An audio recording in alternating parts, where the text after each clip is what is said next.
Okay, so I think it's about what's in working. So it's about 5 o'clock. Had a hectic day yesterday trying to sort out everything I needed to get this car on the road. Now the guy didn't. The guy's son wanted money. The guy's dad wanted something else.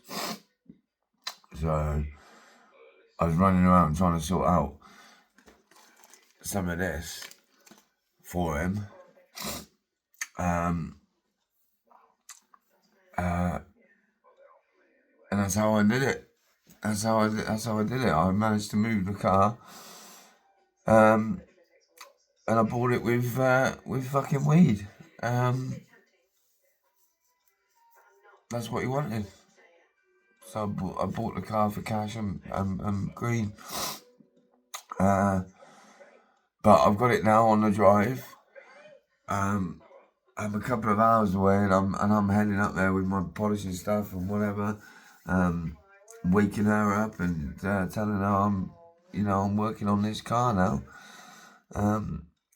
Because it's absolutely fantastic. There's some damage to it. I didn't notice it. It was hidden because it was backed up to a wall.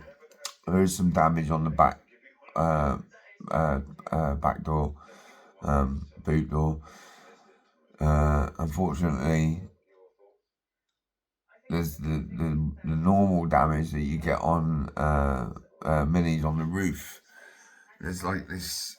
I think it's bird shit. And what's happened is the bird has eaten through the paint and the lacquer and left like grooves. So I'm gonna have fun with that today, because I've got to sand that down and I've got to fill it with glaze. But that's for later. What I'm going to do today, or what I'm going to set up doing, and what I'm going to practice doing, and what I'm going to enjoy doing, is polishing this car. Right? I finally got a fucking car that's polishable in the location, and I didn't. It didn't take me a lot to find it. It was only a couple of doors down from the house that it's at, and the guys are brilliant. They've put the car together. It looks fantastic. We know it doesn't run, but it cranks and it starts. So it's just a fuel delivery problem is how he described it. It's a fuel delivery problem. So that could mean changing over some spark plugs, some rails, some fuel rail, injectors. This is all stuff that I can't really be bothered to do, but I'm going to spend the next couple of hours looking at videos on how to fix the problem. Luckily, I've got a tiny little bit of milk in my coffee, so I don't know what I'm going to do in the morning because I spent everything I had to get to this point. In fact, I can't even afford to eat because I've paid all my bills and I've used the last bit of spare money to celebrate and to buy this car. But it wasn't a lot of money, so you can't complain about what it's cost. In a couple of days, I'll be complaining I'm hungry, but I can go a long time without food. But it's all the other stuff: coffee, sugar, the addiction stuff. The legal addictions.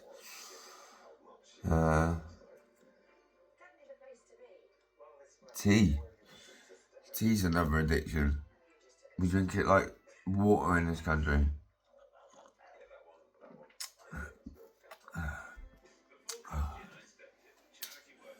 Thank you.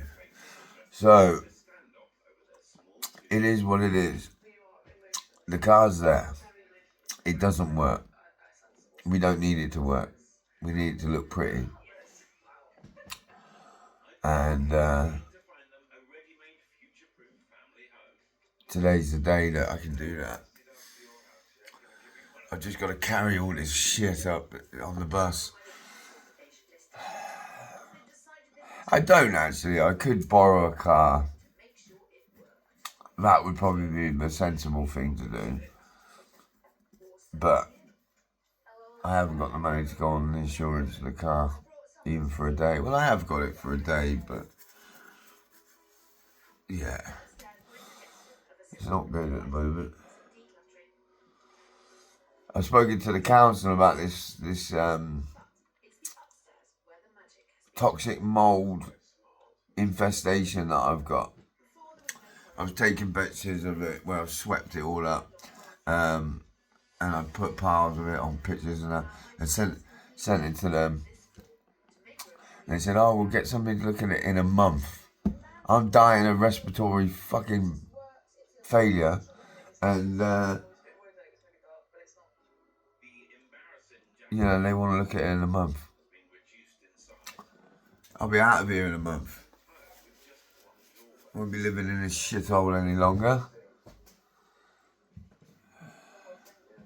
Fucking neighbours coming having a go at me yesterday. Telling me I can't sing, can't fucking... If I want to put music on and put headphones on and sing, fuck you. I'll do what I fucking want in my own house. I pay the fucking rent, motherfucker. Yeah, so you can't put your dog in the fucking thing. I didn't want your dog in there. But I'm too polite to fucking say anything. Pissing and shitting and fucking shit in the hallway.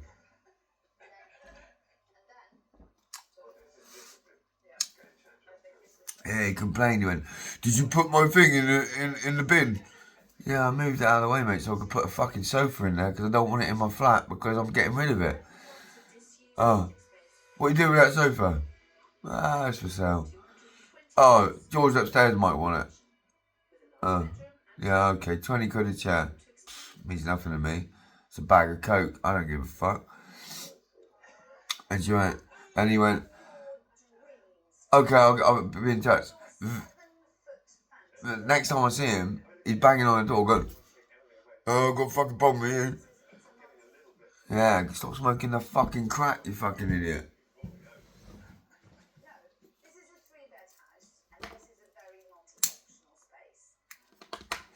At the moment, I'm hanging around a lot of people, and their pastime, they keep telling me, "Oh, I like crack." It's like, oh. Do you not realise that you're just fucking wasting your life smoking that shit? It's bad enough being a cokehead, never mind being a crackhead as well. Crack leads to heroin. I've seen it. I've had friends die of heroin. Good friend of mine.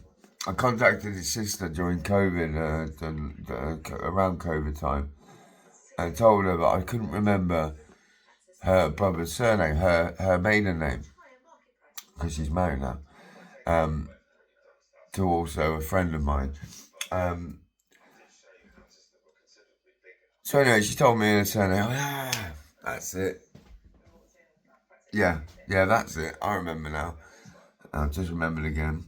But anyway, he got me into music and moved me away from just rap, right? Because I was into heavy metal, not heavy metal, but Guns N' Roses, that sort of heavy metal. Then I in my 12 to 13, I started listening to Public Enemy, and I bought a tape in a PX, which is like an American bass naffy or a Tesco's on an American base, but everybody loves going there because they get all the American stuff. American PXs are all over Europe, Germany, places like that. So if you've got the privilege to go on an American base, you can buy some really good stuff. And it's standard to them. To us, it's fantastic, but to them, it's just like, yeah, we sell that in America, but to me, I can't get it. I can't get it. Clothes and tapes and tapes back then, but CDs back then. I remember the first CD I got. I think it was Public. No, it was House of Pain. Fine Malt Lyrics, and I've loved that album ever since. And I learnt the album because I just figured to myself one day it would be a good idea to know the whole album. I never realised that I would know more albums as I got older at that point, and I never realised how much of the music I actually understand. And I'm practicing, I'm learning, right? I'm practicing. I don't want to make a fool of myself if I have to perform, right? So I'm practicing. Fuck you. I made some room so I can move because I'm in a box. It's hell, right? But you won't like it if I put a microphone on. And I don't give a fuck. Because you'll still be here in 5 years' time. I won't. No, I'm going places. I'm fucking going to the stratosphere.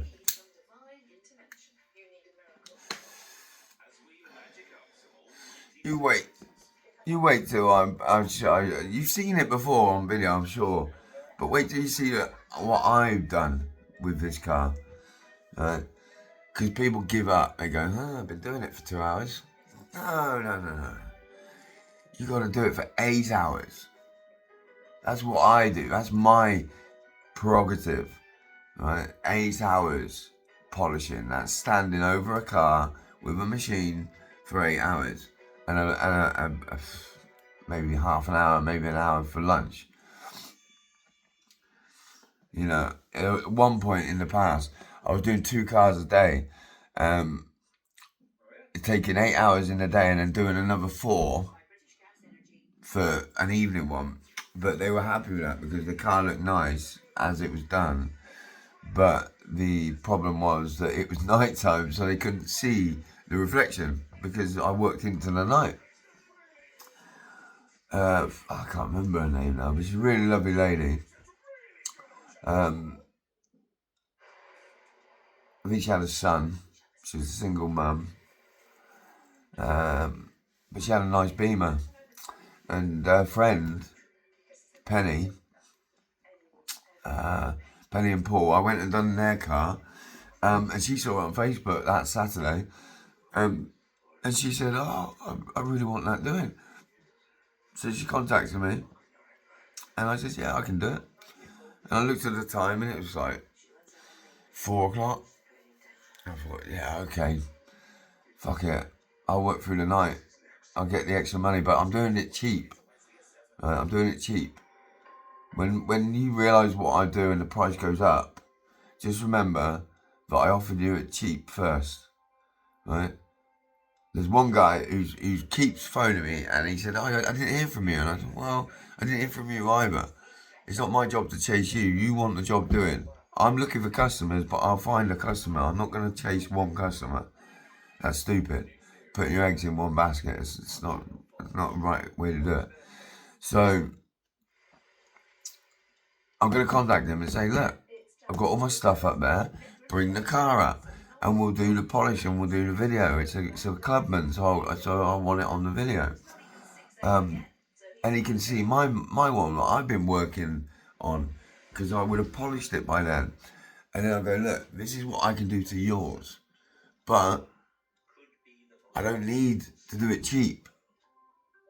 You can see the standard of what I'm achieving, right? So there's no need to chase you for a cheap job. I can find people with very expensive cars that want this doing. But what I'm trying to do is build up. I've got to get the insurance. I've got to get the liability insurance. I've got to get the premises. I've got to find out. I found the car. but I've got to find a mechanic to fix it.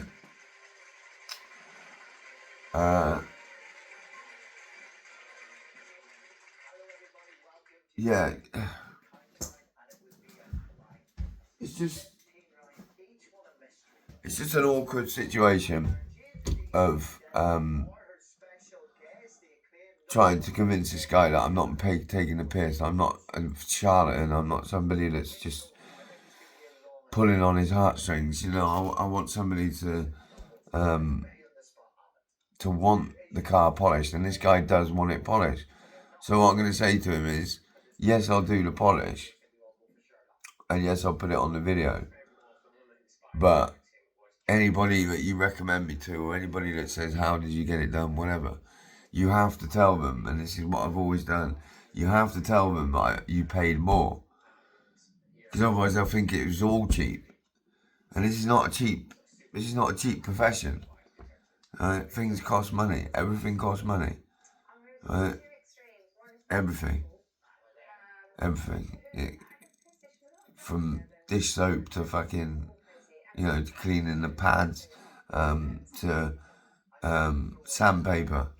It's only minimal cost, but it's something I've got to build up to. So here we are with the morning of as I keep telling people, the precipice of my achievement, and that is to polish this car. So I may just walk up there with all my gear. Obviously, catch the bus, but walk up to the bus stop, which is far enough. You try carrying that weight up to the bus stop. It's like a stone. It's like carrying a fucking rock. And then I've got a bag in my hand as well. It's a burden. That's what it is. It's like carrying a fucking burden.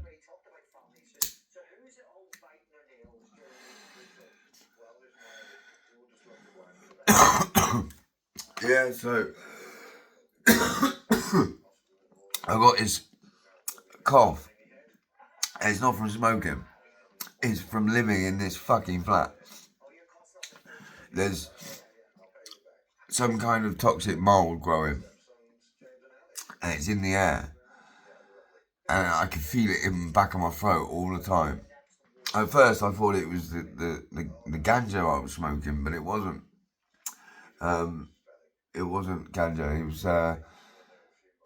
I thought it was tobacco. But then one night I ate a load of rice. I had no money, so I just ate rice, and it's sticky. I might have put some sauce with it or something, but it was just rice, and it was sticky. And when I'd eaten it and woken up, I coughed up from the reaction of in the air parasite or whatever it is that's what do they call it? I guess it's not a pandemic. It's I can't think. I've watched a lot of films and I'm trying to think. It's contagious, whatever it is, because I'm telling you, if you live in here with this stuff, you feel the same way. So I've just got to get to the point where the council come and have a look at all this shit. But every time I sweep it up, they come and have a look at it and go, there's nothing there.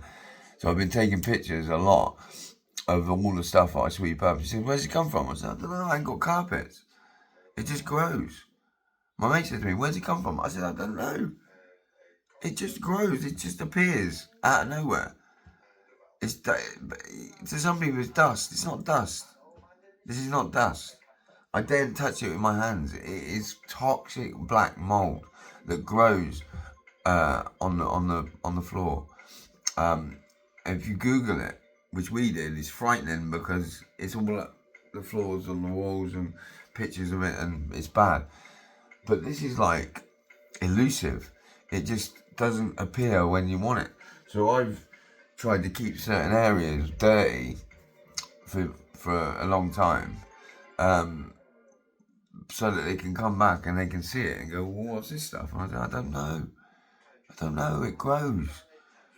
So growing under my bed, I showed my mother. I lift up the fucking what do they call it? Mattress. And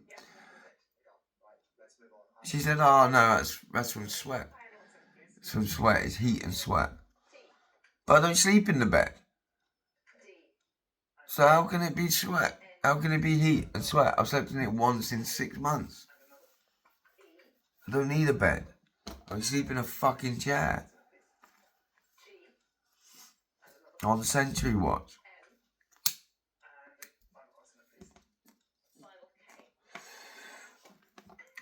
Yeah. So then I'm thinking of getting this place, turning it into a studio, and start doing some art.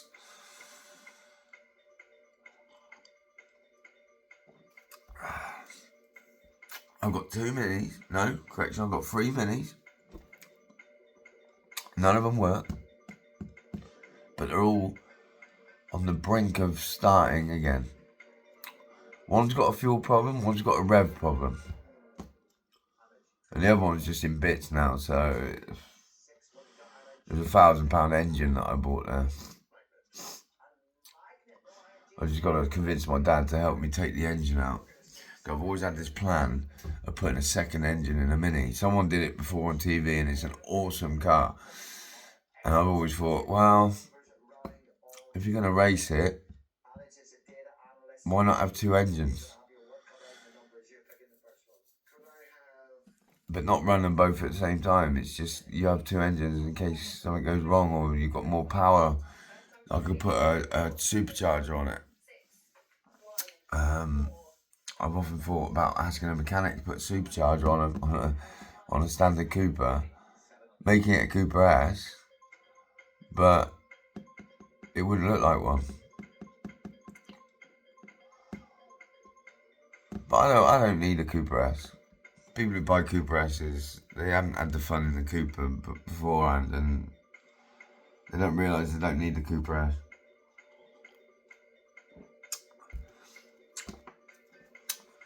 Yeah, I've seen those things shift on the motorway. They shift, but I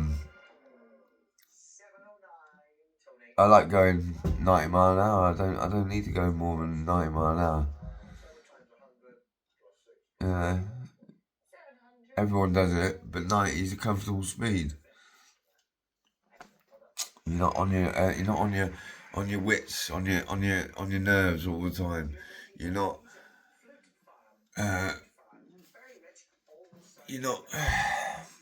anticipating what the driver's doing at that speed, because you should be ahead of the next driver.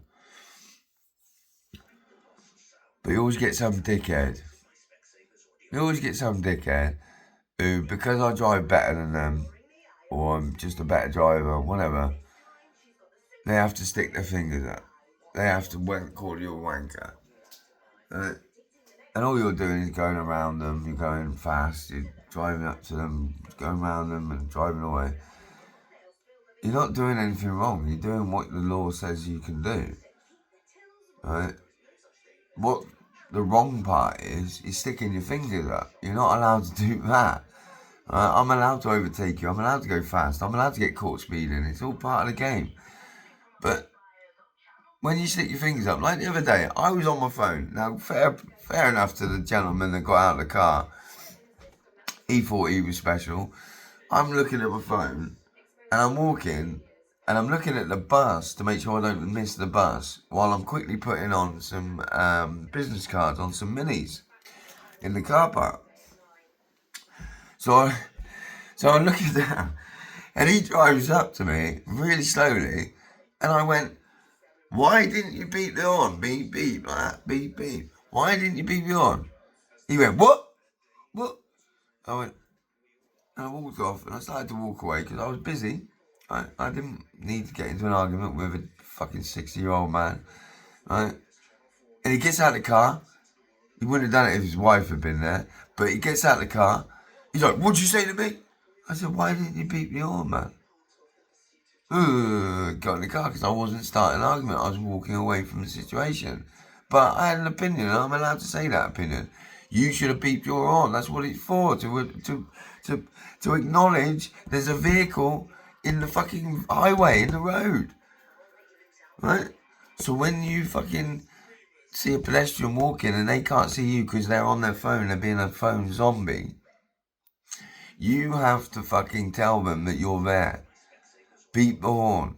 They're not going to be angry at you. They're the one in the wrong. Like me, I'm walking in the fucking road in a car park. But I was expecting you to go round me. Go round me.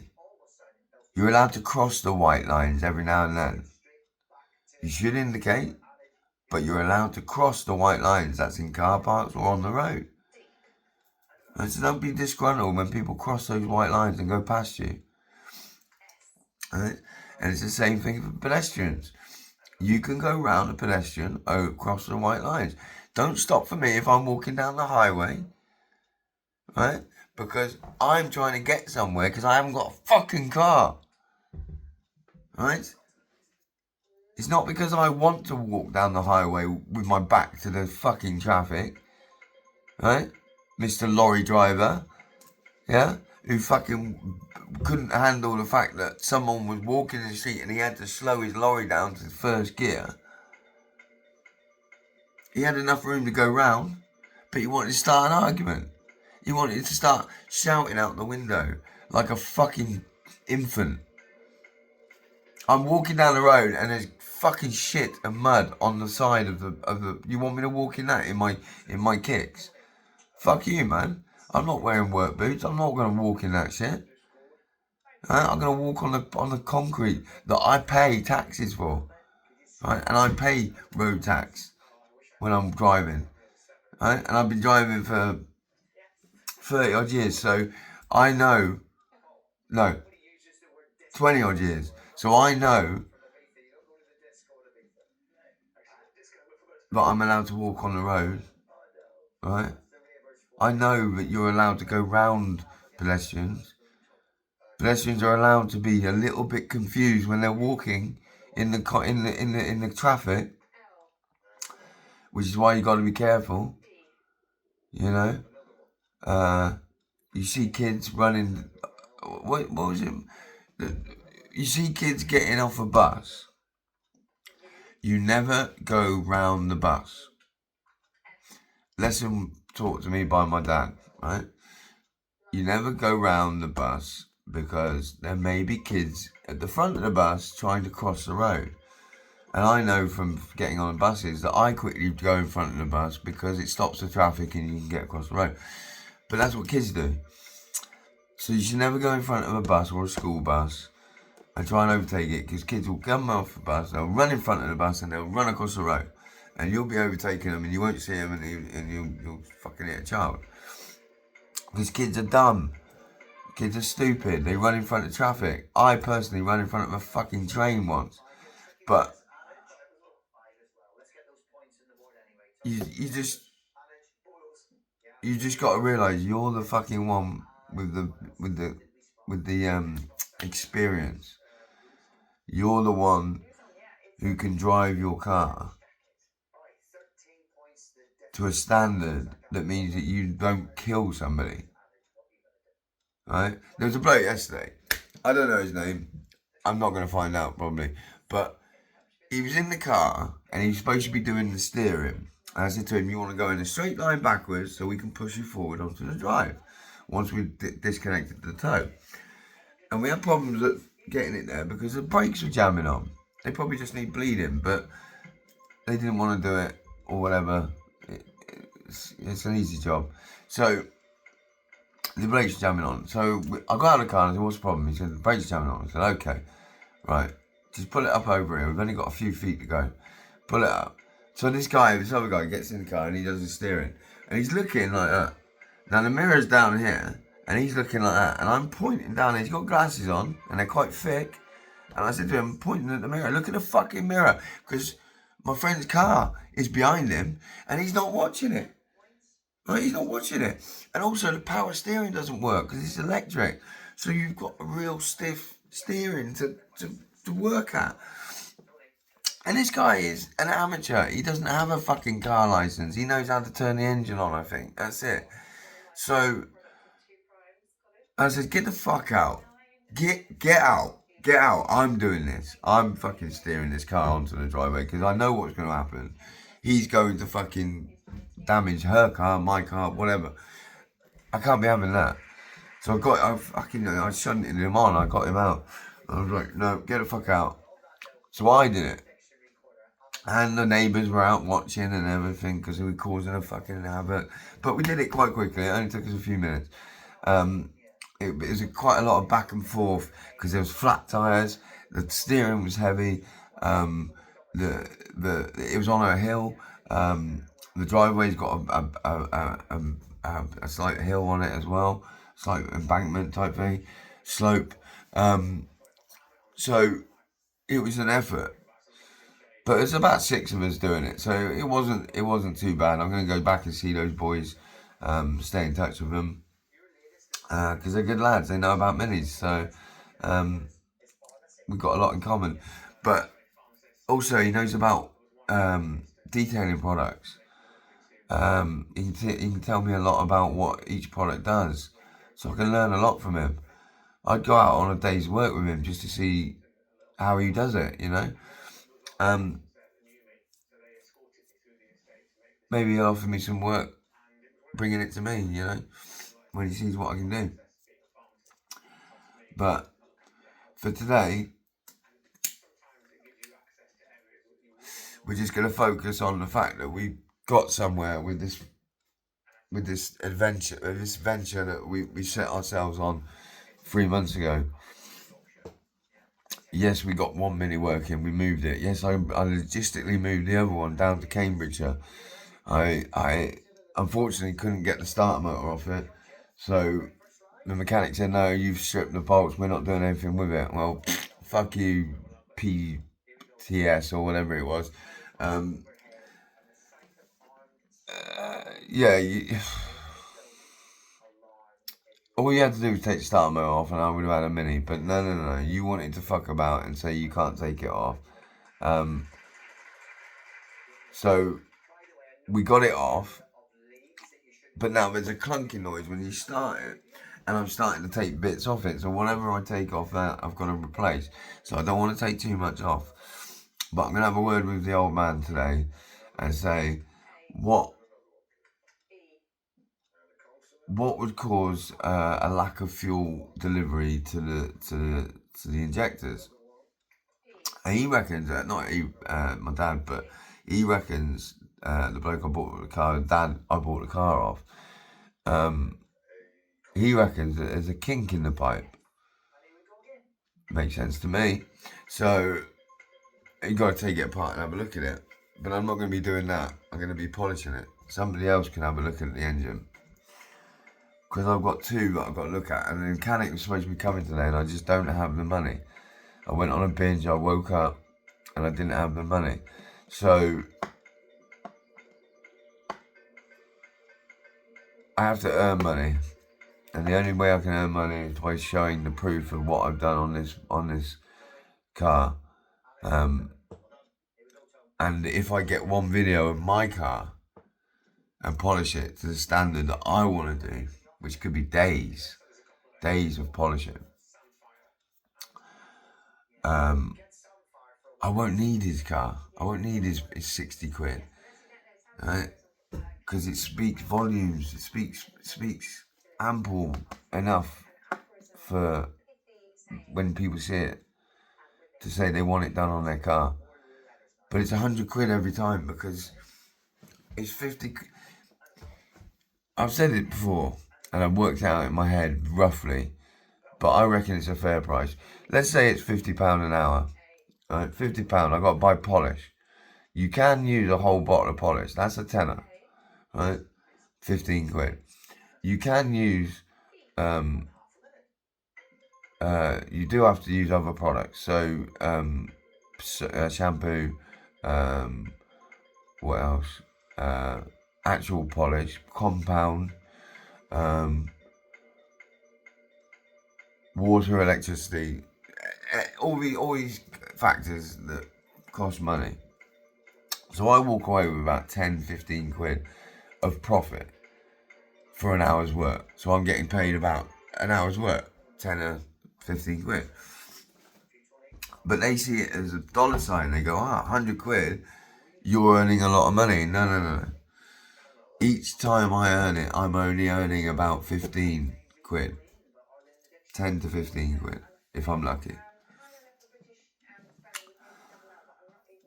Which is why I need to rent somewhere where I can pay all these rates all in one go.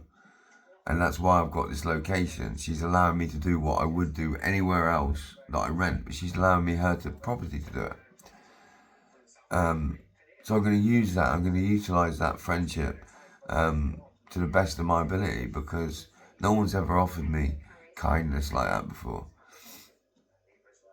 No one's ever offered me the kindness this person has shown me towards my goal, my future, and joining me on the journey, and being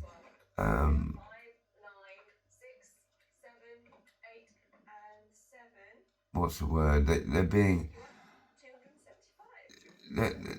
They're adhering to the idea of what the vision is, and each day is getting closer and closer to that vision. But unfortunately, everybody yesterday wanted to stop me. It was only through the kindness of the guys that I was doing the deals with that actually helped me get that car off their driving onto mine. So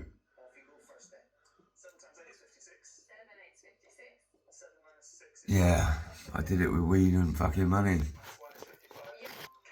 Yeah, so I did have a good plan at the start, but I ended up with a white Mini. So now the plan is to paint it.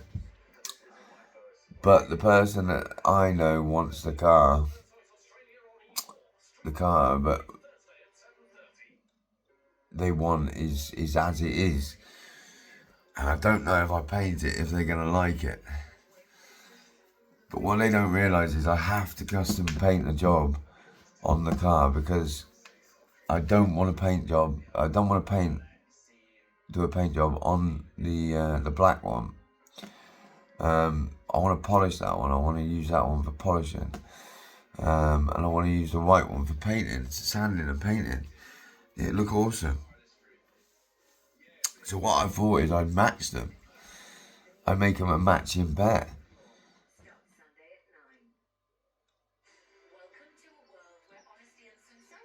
So wet sand the whole body on the white one. Dry it off, let it dry.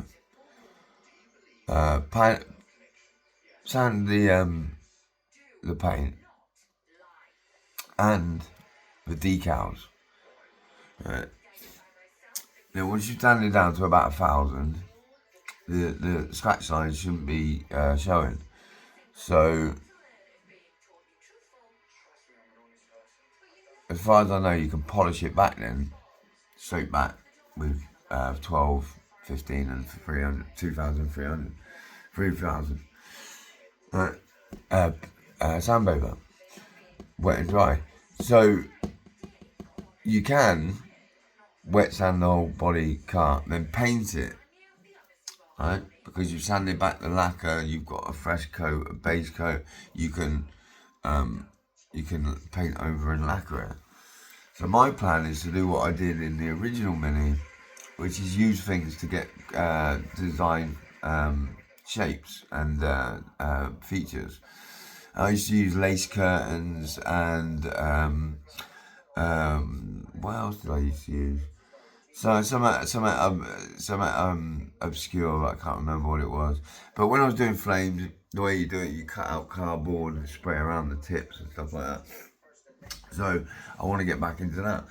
But what you don't realise is custom paint jobs.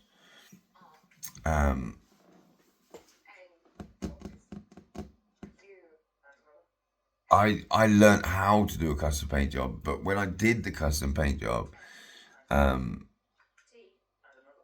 something inside me said, just paint over it and do it again. Unfortunately, in the midst of painting over it and doing it again, the car was in a shit state of repair where it needed to be painted again, and it looked bad. So when I moved to this neighbourhood, the car sat there for 2 years, nearly a year, about 2 years, because they were fucking medicating me. So by being medicated, I didn't have the motivation to do anything with the car. Now, as I've said many a time, the night I prayed and changed my life was the day when I started getting the car back on the road. And I was just about to start painting it and doing it and polishing it and doing all that, and it came off the road. I was going to race it and everything. So now, you got to revert back to where I am now. I've now got a car that I can possibly do all that with. But I've got two. So why ruin one car when I've got two in place, when I could wet sand it, keep me busy here, keep me busy there, right? But I'm not going to do that until I can move it. I want to move the car. I want it to be working. And unfortunately, I don't know nothing about cars to get them going. Now this one starts with easy start. That's what it's called, easy start. But that's it. It only starts with easy start. So that means there's a problem with something.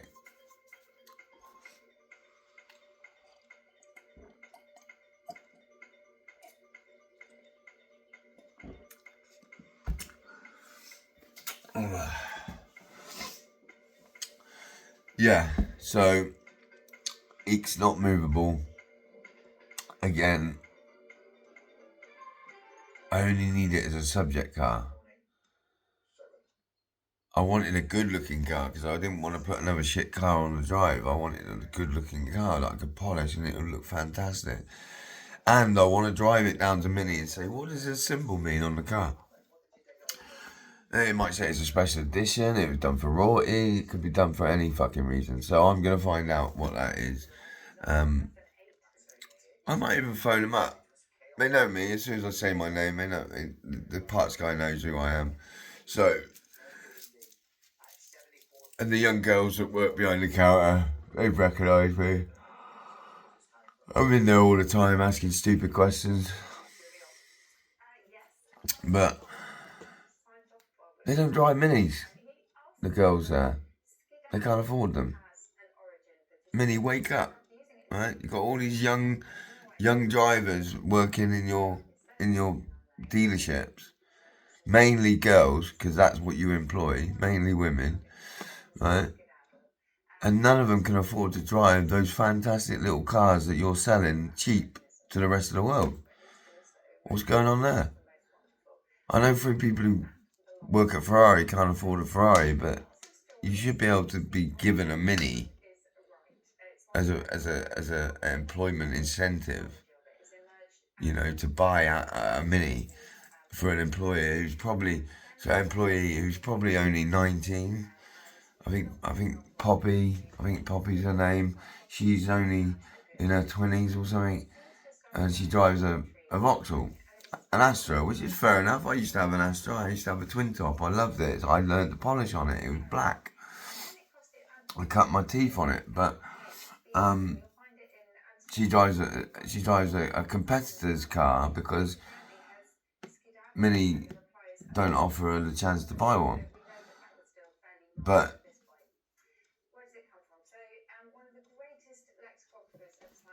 why not? Why not offer the? You know, if you're such a good car, why not have such a good company that you actually do sort your employees out with transport? Right. The minute they walk through the door, you say to them, right, you can join this scheme where you pay like your pension. You pay £20 a month, £50 a month, and we'll give you a car to run around in. Right. And we'll give you a discount on a second car if you've got a husband that wants one. You know, can't think outside the box. If you give people the opportunity to buy into your business, they will buy into your business. Right? There's always some incentive scheme at employers. There's always some incentive scheme to make you give your money back to them every month, every time. Uniform. Uh, it'll be something like driving license check or something that you've got to pay £1,000 a year to have your driving license check. Some bullshit. You know, I can walk into an interview tomorrow, get offered a job, and be told, blah blah blah. Oh, and you need to do this every month, and we'll take £5 back off you. It could be anything, right? But they'll have it an incentive in the scheme, or they'll give you, if you work at Asda or something, they'll give you free food, whatever, free cheap food, and that's your incentive, right? But yeah, I would love it if companies like Mini and that, if they employed me, offered me the opportunity to buy one of their cars, because I want to drive what I'm selling. You know,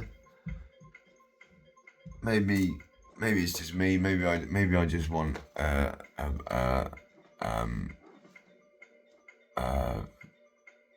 new Mini. Maybe I just want a new Mini. I actually like the Countryman. I've been looking at it more and more. If I had 30 grand, I'd put it down on a Countryman. I saw one the other day with advertisement on it in Broughton, and it was the Cooper S. So it was John Cooper Works Cooper S, and it looked fantastic. And it's big. It's big. It's a lot bigger than the old Countryman. And it's four times the size of a Mini. So you're getting a good car, you're getting a big car for that. It's just that you've got to, I don't know, I'd like to test drive one and see if the handling is as good as a Mini, or if it's like a Range Rover or something, a bit wobbly, a bit heavy-handed. But I've got a funny feeling that Mini built a good car. So I can't wait to get one on the road and see what it's like. But I'm buying it for comfort, not for speed. If I want speed, I'll get in a Cooper. But I want comfort. I want to ride in comfort. There's nothing worse than taking a Mini out on a bad road. It's bumping down the fucking road all the time because the suspension's so small and so fucking firm and so perfect that other people don't like the ride in the Mini. They say, oh, I don't like this car because it's got heavy suspension. And I'm like, okay, well, that's what it's built for. It's built for on the road. It's not built for bumps and lumps and fucking grooves and the same as country roads and stuff. So I'd love to get in a Countryman. I think once I establish this business and I get my first car, I think I'm going to go test drive a Countryman. I'll put it on video what I think of it. But I think I'm going to go and test drive one. A friend of mine went and test drove a Merc the other day, and they said they're definitely getting one. So maybe that's what I need, the push. I need to feel what it's like to have a Countryman driving one before actually driving it home. So maybe I'll test drive one. Maybe I'll test drive one towards the end of the month or something. When I start actually getting in proper videos and proper customers. I'm not in a position to buy a new car, by all means, but I'm happy with the one I bought. Yeah, it's fantastic. It's just a Mini, but it's the colour, it's the patina of the age, it's the quality of the bodywork. There's not much to repair on it, like the white one. There's little bits, but nothing that would stop me from driving it. And I really want to get it working so that I can get to the paint shop and start consulting with them about what paint to put on it. Because I thought about cherry, what do they call it? Metallic or pearlescent. I can't remember. It's been a long time. Candy red. Candy, yeah, that's it. Candy. That's what I'm thinking. Not cherry. Candy coloured on the car. You see them on hot rods and stuff like that. Well, I thought about mixing the colour that it is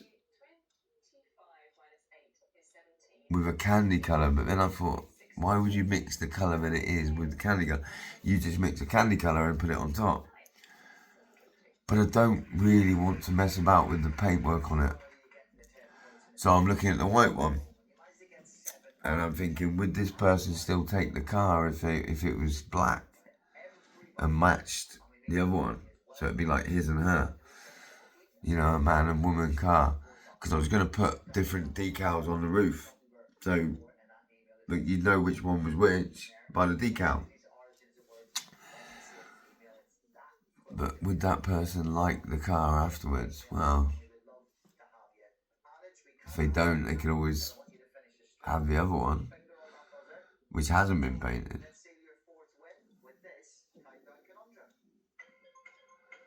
I don't know. These are things that I've got to work out. But if I don't do anything to the cars, then nobody's going to really want to buy them because they're just old cars. I have to do a custom paint job, a custom art job on it. When you see the job that I did during COVID, and you realise I was onto something, but something changed in me that said, start again, do it again. And it was too late then. I ended up driving around in a baggy shit car. I never finished the job. So I vowed then, if I ever painted a car with a custom paint job, that I would finish that paint job before putting it back on the road. Instead of driving it. So now I've got two cars. I don't need to drive one. I can work on it. I don't need to drive the other. So I'm in a good position here, but I've got nowhere to do it. Can't move the cars. Got nowhere to do it. I may well start working on it outside here and say fuck you to the neighbours. I'm doing what I want to do. You know, it's my life. Fuck you. Right.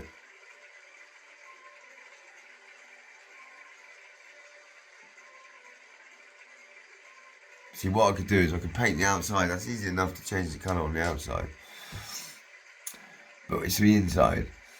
And if I was going to do the job, I'd take everything out of the car and I'd paint the inside, the interior, up to the point where your carpets are and stuff like that. So if I made a lot of money in the future, I'd pull the car apart again to finish the paint job. But for now, it's not that hard to paint. A little bit of sanding, a little bit of prep work, a few chemicals, clean it off, and before you know it, you got yourself a car prepped ready for painting.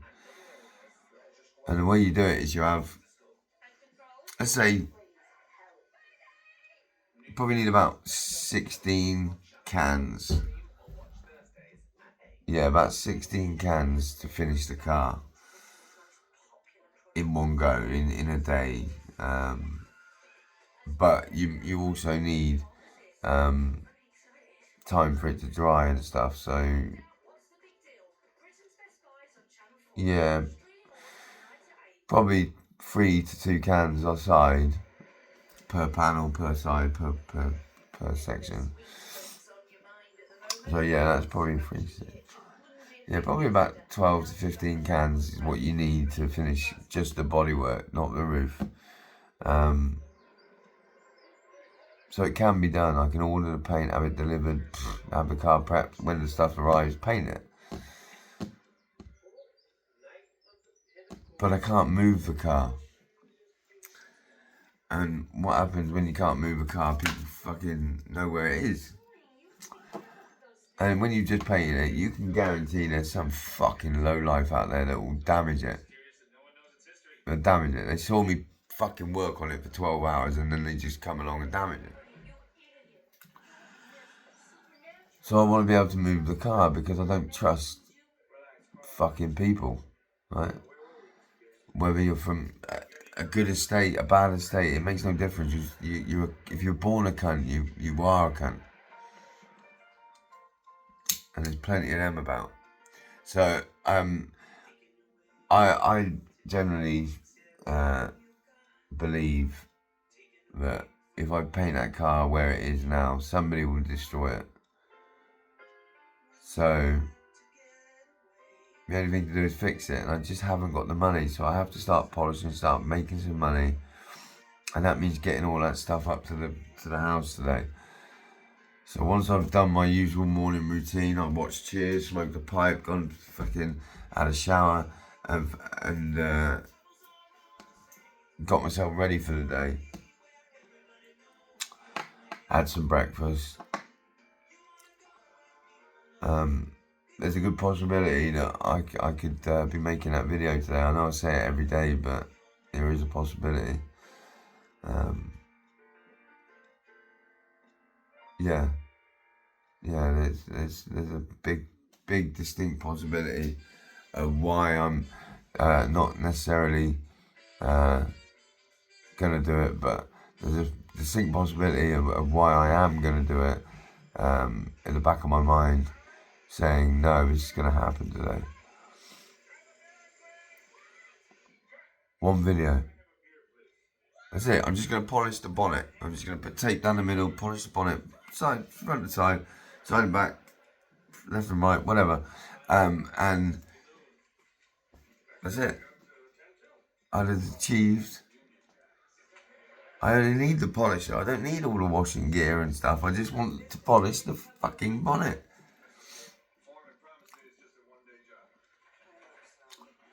And that's what we're going to do. We're going to carry the polisher. We're going to carry the polish, the shampoo, a sponge, and that's it.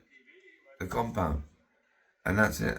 That's all we're gonna carry. I'm gonna take all the heavy stuff out because I'm not carrying all over stuff like that. I just want to polish the bonnet.